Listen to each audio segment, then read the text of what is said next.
மாற்றம் ஒன்று தான் மாறாதுன்னு எல்லாரும் சொல்லுவாங்க. ஆனா ரொம்ப நாளா என் உடம்பு மட்டும் மாறாமலே இருக்கு.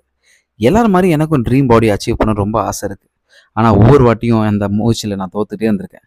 அதான் இந்த வாட்டி என்னோட பிறந்தநாள் மே 29 வரதுக்குள்ள என் பாடியில ஒரு சின்னதா ஒரு சேஞ்சஸ் பார்க்கலான்னு முடிவு பண்ணியிருக்கேன். இன்னைக்கு புஷ் டேலேருந்து ஸ்டார்ட் பண்ணியிருக்கேன். செஸ்ட்டுக்கு ஒரு வேரியேஷன், ஷோல்டருக்கு 2 வேரியேஷன் அப்படின்னு சொல்லிட்டு மேக்ஸிமம் ஃபெயிலியர்ஸ் வரைக்கும் புஷ் பண்ணியிருக்கேன். லேட்டரல் ரேஸ் ஒரு 3 செட் எல்லாமே 3, 3 செட் ட்ரை பண்ணியிருக்கேன்.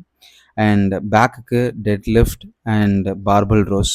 நான் அப்பார்ட்மெண்ட் ஜிம் தான் யூஸ் பண்ணிகிட்ருக்கேன். ஸோ பெருசாக எதுவும் எக்யூப்மெண்ட்ஸ் இருக்காது. ஸோ இருக்கிற எக்யூப்மெண்ட்ஸை மேக்ஸிமம் யூட்டிலைஸ் பண்ணிகிட்ருக்கேன். ஷோல்டர் பெயின் இருக்கனால டிப்ஸ் ரொம்ப பண்ண முடியல. புஷ்அப்ஸும் லைட்டாக பண்ணியிருக்கேன். அண்ட் ரொம்ப நாள் கழித்து புல்அப்ஸ் ட்ரை பண்ணேன். அண்ட் லெஃப்ட் ஷோல்டர் இன்னும் பெயினாக தான் இருக்குது. ஸோ வரக்கூடிய வீடியோக்களில் ப்ராப்பர் புல்அப்ஸை அன்லாக் பண்ணிடுவேன்னு நம்புகிறேன். ஸோ இதுதான் இன்றைக்கான அப்டேட்டு. லெட்ஸ் சி மே 29க்குள்ளே எந்த அளவுக்கு சேஞ்சஸ் வருதுன்றதை பார்ப்போம். டுடே என்னோட வெயிட் வந்து 95 கேஜிஸ்.